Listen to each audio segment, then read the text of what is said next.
Hello everyone, this is Dheeraj Suri and I welcome you all in Dheeraj Suri classes. So today in this class I am going to start the discussion of the question paper of Intermediate Microeconomics 1, BA Economics Honors Semester 3, Delhi University. This paper was held in December 2023. तो उस paper को दो sections हैं, section A section B. Obviously instructions हैं, अगर हम beyond instructions जाके हम तो पूरा क्वेश्चन पेपर सॉल्व करेंगे. तो let us start the solution. देखिए फर्स्ट क्वेश्चन क्या कह रहा है. फर्स्ट क्वेश्चन लेट बस इन्फॉर्मेशन बता दूं, सेक्शन ए में 4 क्वेश्चन होंगे, 3 करने होंगे. सेक्शन बी में 3 हैं. Out of 3 you have to attempt any 2 questions. ठीक है. सेक्शन ए के क्वेश्चन 20 मार्क्स ईच होते हैं और सेक्शन बी के 15 मार्क्स ईच हैं. तो सेक्शन ए हो गया 20, 3 60 मार्क्स का. सेक्शन बी हो गया 15, 3 45 मार्क्स का. सेक्शन ए जो है आपकी यूनिट 1 और यूनिट 2 पे बेस्ड है, जो कंज्यूमर थ्योरी है, और सेक्शन बी यूनिट 3 पे बेस्ड है, जो कि प्रोड्यूसर थ्योरी है. ठीक है.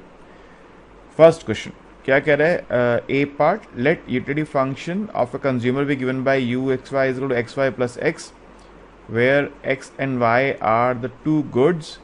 Is the MRS diminishing? Are the marginal utilities of both goods x and y diminishing? ये चेक करना है. ठीक है, चेक करते हैं. u है हमारे पास X Y plus X. First question A part, u is x into y plus x. So what is mux? Marginal utility of x is del u by del x, which is y plus 1. What is muy? Muy is del u by del y, which is x. Now what is MRS? Marginal rate of substitution. MRS is mux by muy, so it is y plus 1 divided by x. एक बात आप और ध्यान रखिएगा, M R S जो होता है वो negative of d y by d x होता है. तो also M R S is negative of d y by d x. तो इसका मतलब है कि negative of d y by d x is y plus 1 by x. So d y by d x is negative of y plus 1 x. क्योंकि उसने बोला M R S diminishing है या नहीं, इसलिए मुझे वैल्यू चाहिए, बाद में यूज करनी पड़ेगी. अब देखिए, since M R S is y plus 1 x, अब अगर एम आर एस का डेरिवेटिव नेगेटिव आ गया तो एम आर एस डिमिनिशिंग है, और अगर एम आर एस का डेरिवेटिव पॉजिटिव आ गया तो एम आर एस इंक्रीजिंग है.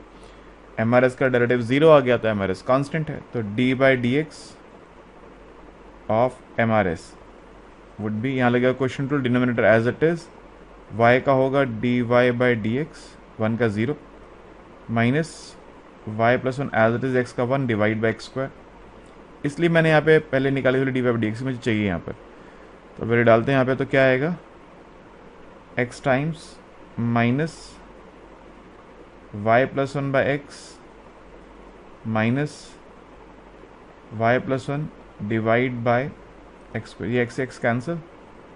This is minus twice of Y plus 1 by X square. X और वाई पॉजिटिव होता है हमेशा, तो ये टर्म नेगेटिव आएगी.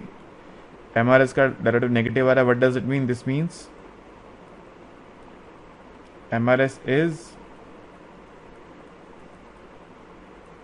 Diminishing. M R S diminishing. First part तो ये पूछा था. सेकेंड पार्ट में कह रहा है क्या इनकी मार्जिनल यूटिलिटीज भी डिमिनिशिंग है. आइए चेक करते हैं.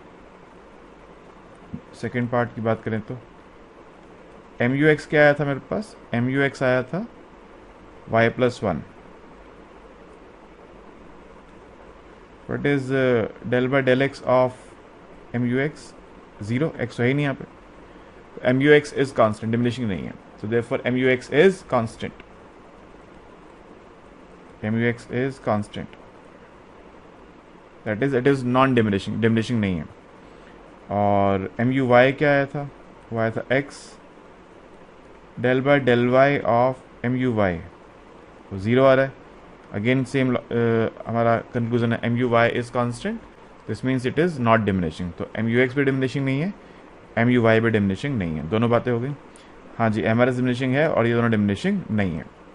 ठीक है, फर्स्ट पार्ट खत्म। सेकेंड पार्ट पे आ जाइए। Let mister Ramesh have income of ₹1000 which he can spend on two goods x and y. Let price of good x be 80 for first 2 units and then 60 for subsequent units. यानी अगर आप शुरुआत की 2 units लेंगे तो महंगी मिलेंगी, उसके बाद 2 के बाद थर्ड फोर्थ बाकी सब यूनिट्स आपको 60 रुपए की मिलेंगी। प्राइस ऑफ गुड वाई भी 50 regardless of how many units you bought. कितना भी खरीदे, वाई का प्राइस 50 रुपये पर यूनिट है। Write the equation of budget line and draw it. Budget line की इक्वेशन बताइए, ड्रॉ कीजिए। देखिए सिंपल सी बात यहाँ पे क्या है कि एक्स का प्राइस क्या है, प्राइस ऑफ एक्स है 80 if x is less than equal to 2, 60 if x is more than 2। तो 60 का प्राइस तब मिलेगा आप 2 से ज़्यादा यूनिट्स कंज्यूम करेंगे। अगर तो 2 या 2 से कम कंज्यूम करेंगे तो 80 का प्राइस होगा। तो बजट लाइन की इक्वेशन क्या होगी, इफ एक्स, अच्छा एक चीज़ और भी मैं लिखना भूल गया यहाँ पे, प्राइस ऑफ वाई 50 ही है और income 1000। So if x is less than equal to 2, तो बजट लाइन क्या, less than equal to 2, budget line is 80x plus 50y plus 1000। अगर आपके पास अगर आप 2 या 2 से 10, 2 या 2 से कम यूनिट्स एक्स ही कंज्यूम करने वाले हैं तो ये इक्वेशन होगी, if x is more than 2, तो budget line is 60x plus 50, हो सॉरी प्लस नहीं है 1000, equal to 60x plus 50y is equal to 1000 में से अब मुझे माइनस करना पड़ेगा जो शुरुआत की 2 यूनिट्स आपने कंज्यूम किए 80 के रेट पे, 160 रुपीज़, 160 माइनस करना होगा। तो यानी 60x plus 50y is equal to 160 minus करेंगे तो 840। अब क्वेश्चन कह रहे हैं इनको ड्रॉ भी कर दीजिए, तो आइए जी ड्रॉ कर लेते हैं।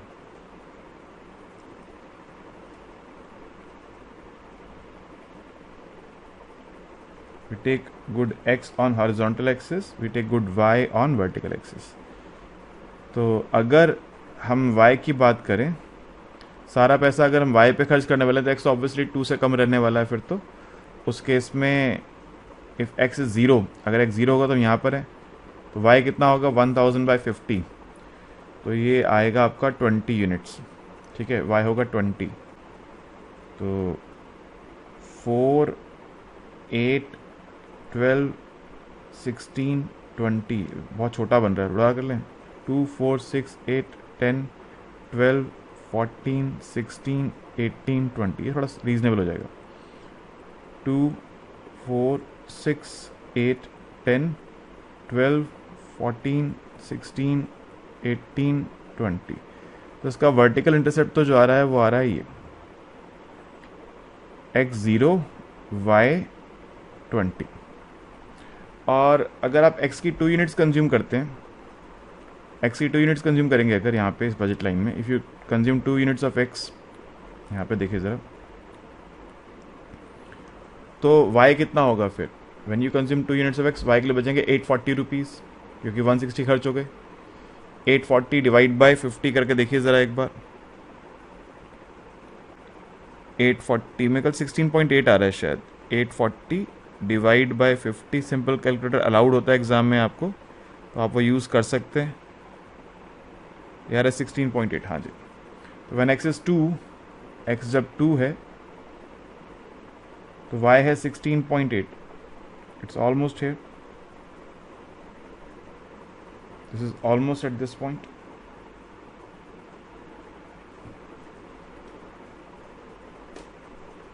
ये क्या पॉइंट है, ये पॉइंट है when x is 2, y is 16.8।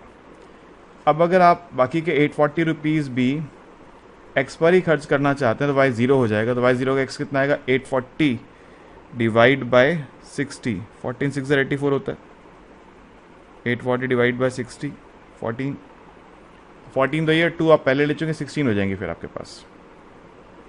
Suppose this is 16,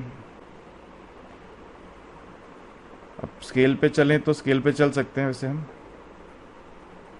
लेकिन टाइम ज़्यादा लेगा मेरे लिए यहाँ पे सिस्टम पे स्केल बनाना। स्केल पे ये पॉइंट आ रहा है 16 और ये आ रहा है मेरे पास 18। ये 16 है पॉइंट और ये 18 है, क्योंकि देखिए 2 वो पहले कंज्यूम करता है 16 और रेट तो 18 यूनिट्स कंज्यूम करेगा एक्स की टोटल। अब वो अब उसको यहाँ पे हम ज्वाइन करते हैं, अगर if I join this we get this budget line, this is x18 y0। अब फिर सोचिए 18 कैसे आया, 2 यूनिट पहले कंज्यूम कर रहे थे, 16 अब कंज्यूम कर रहे हैं, इस बजट लाइन से 16 आ रहे हैं, 2 यहाँ से कंज्यूम कर रहे थे, टोटल 18 यूनिट्स एक्स अब कंज्यूम कर रहे हैं। So O A B C, this is the budget set, O A B C is the budget set. ठीक है, उसने ड्रॉ करने को बोला, हम ड्रॉ कर दिया, उसने इक्वेशन लिखने को बोला, हमने इक्वेशन भी यहाँ पर लिख दिया। आगे चलते हैं, नेक्स्ट कह रहा है write the find the equation of the price offer curve and demand curve for the following यूनिटी function u is equal to minimum 3x, 2y, let income of consumer is m, price of x is px, price of y is py, also draw both the curves. देखिए u है minimum of 3x is 2y, C part है u is equal to minimum 3x, 2y। सो आप जानते हैं perfect compliments का case है, और perfect compliments में कहाँ पर आता है equilibrium, at the point of kink. इसकी आईसी बनती है L shaped, at the point of kink आता है इक्विलिब्रियम। सो लिखेंगे दिस यूनिटी function represents preferences which are perfect complements, and for this function the optimum point lies at the kink of the IC. ICs are L shaped, that is at equilibrium we have 3x is equal to 2y। ये सब आपको लिखना पड़ेगा जो मैंने बोला, ठीक है। at equilibrium we have 3x is equal to 2y, तो सारे इक्विलिब्रियम बंडल यहीं पे लाई करेंगे। So this equation represents the price offer curve. Price कुछ भी हो, इसी इक्वेशन पर आपके सब बंडल्स लाई करने वाले हैं। सो 3x is equal to 2y is the equation for the price offer curve. Income of a curve भी यही है, बट वो डिपेंड करता है वहाँ पे इनकम के वेरिएशन से हम बंडल निकालते हैं, यहाँ पे प्राइस के वेरिएशन से निकालते हैं। So price offer curve, equation for price offer curve is 3x is equal to 2y। उसको आप ड्रॉ करने को बोलेगा तो ड्रॉ आप कर सकते हैं। अपवर्ड स्लोपिंग लाइन बनेगी स्टार्टिंग फ्रॉम ऑरिजिन, ये बनेगी लाइन हमारे पास 3x is 2y and ICs would be L shaped.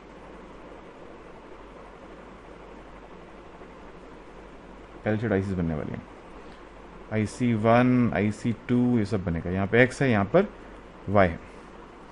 अब उसने बोला इसके बाद डिमांड कर बताइए, तो इसकी बजट लाइन क्या है, इसको मैं नंबर 1 बोल देता हूँ। What is budget line, px into x plus py into y is equal to m। तो यहाँ से मैं y निकालूँ, अगर 1 बोलने से पहले यहाँ से y निकालूँ, अगर y होगा 3x/2, इसका नंबर 1 बोल देता हूँ। From 1 and 2, from 1 and 2, px into x plus py into y क्या है 3x/2। x कॉमन ले लेते हैं यहाँ से, 2px plus 3py/2, x is 2m by 2px plus 3py, और y क्या था 3/2x, यानी 3m by 2px plus 3py. So these are the demand functions. This is the demand function for good x, and y is equal to 3m by 2px plus 3py. This is the demand function for good y. ठीक है। अब demand function में देखिए हम क्या plot करते हैं। जब प्लॉटिंग की बारी आती है, जब x के डिमांड फंक्शन को प्लॉट करते हैं, तो हम वर्टिकल एक्सिस से प्राइस ऑफ x लेते हैं, हॉरिजॉन्टल पे लेते हैं quantity of x। We take quantity of x on the horizontal, price of x on the vertical, and clearly this demand function shows that there is inverse relationship between price of x and the quantity of X, rectangular hyperbola बनेगा हमारे पास. So this is the demand function for good X. Same case यहाँ भी है, y में और price of y में inverse relation है और बनेगी इक्वेशन रेक्टेंगुलर हाइपरबोला की. I will take price of y on the vertical axis, y on the horizontal, और ये बनेगी demand for good y. Rough sketch बनना है. फेयर स्केच तो डेटा नहीं है हमारे पास, ना प्राइस ऑफ x है, ना प्राइस ऑफ y है, ना इनकम है, तो फेयर स्केच नहीं बना सकते, रफ स्केच बनेगा. ठीक है, डन. ओके, अब डी पार्ट पे आ जाए. डी में कह रहे हैं draw indifference maps for the following utility functions, also indicate the preference direction U X Y is equal to X. देखिए D part, u of X Y is equal to X. तो अब आप यहाँ पे जो आईसीज होती हैं basically level curves हैं. आप u1 लेंगे तो एक लेवल कर्व बनेगा, u2 लेंगे तो एक और बनेगा, u3 लेंगे तो एक और बनेगा. For u is equal to 1, IC is x is 1. For u is equal to 2, IC is x is 2. For u is equal to 3, IC is x is equal to 3. तो बेसिकली ICs क्या बन रही है? ICs are vertical lines. x है, ये y है. एक बनेगी x is equal to 1, एक बनेगी x is equal to 2, एक बनेगी x is equal to 3. 1 2 this is IC1, IC2, IC3. obviously देखिए at IC1 the level of utility is 1, at IC2 the level of utility is 2, at IC3 the level of utility is 3. so utility is increasing when you move rightwards. so movement towards right is the preference direction. rightward movement क्या है आपकी? preference direction है. Okay, ठीक है जी, हमने indicate कर दिया, लिख भी दिया. Increasing the quantity of x is the preference direction. Y कुछ भी हो, फर्क नहीं पड़ता. यहाँ पे वाई क्या है? अगर क्वेश्चन ने पूछा नहीं को पूछा होता, वाई यहाँ पे क्या है? वाई यहाँ पे न्यूटर है, क्योंकि वाई की क्वांटिटी बढ़े या घटे आपको उससे कोई फर्क नहीं पड़ता. तो वाई आपके लिए क्या है? न्यूटर. न्यूटर गुड है ना. U is equal to minus x minus y, दोनों यहाँ पे बैड्स हैं. एक्स भी बैड है, वाई बैड है. सेकेंड पार्ट में, सेकेंड पार्ट में क्या है? U is equal to minus x minus y. तो for u is equal to 1 we have IC is 1 is equal to minus x minus y, means x plus y is equal to minus 1. For u is equal to 2 is equal to minus x minus y, means x plus y is minus 2.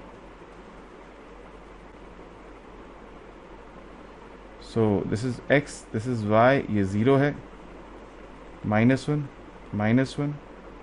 थोड़ा दूर ले लूँ ना, बहुत नज़दीक बन जाएगा.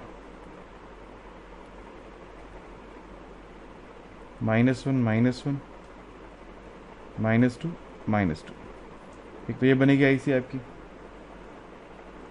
IC1. एक ये बनेगी IC आपकी, दिस इज IC2.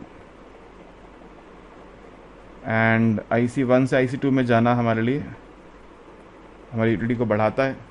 ठीक है, so the movement in the direction of south west is the preference direction. ये प्रेफरेंस डायरेक्शन है. क्लियर है बात? तो ये आईसीज है आपकी और ये उसकी है प्रेफरेंस डायरेक्शन. और तो कुछ क्वेश्चन ने पूछा नहीं यहाँ पे आपसे, नहीं, पहले बोला इंडिफरेंस मैप बनाइए और आईसी बनाइए. इंडिफरेंस मैप में 2 या 3 आईसीज आप बना के दिखा सकते हैं. मैंने 2 बना दी, यहाँ पे को बना सकते हैं. फॉर यू इज टू 3 एक और बन जाएगी -3 -3 पर. ठीक है, तो ये छोटा सा एक फर्स्ट क्वेश्चन तो बहुत छोटा था, बहुत बेसिक था. जनरली यहाँ पर ये जो क्वेश्चन है सबके सब प्रेफरेंस और यूटिलिटी टॉपिक जो आपने पढ़ा है वहाँ से थे. कोई ऐसा क्वेश्चन नहीं था जो क्लास में आपने नहीं किया, या कोई ऐसा क्वेश्चन नहीं है जो आपको मुझे लगता नहीं कि दिक्कत कर रहा होगा. फिर भी कोई क्वेरी अगर आपके मन में है, कोई बात ऐसी समझ में नहीं आई तो डाउट सेशन में डिस्कस कर सकते हैं.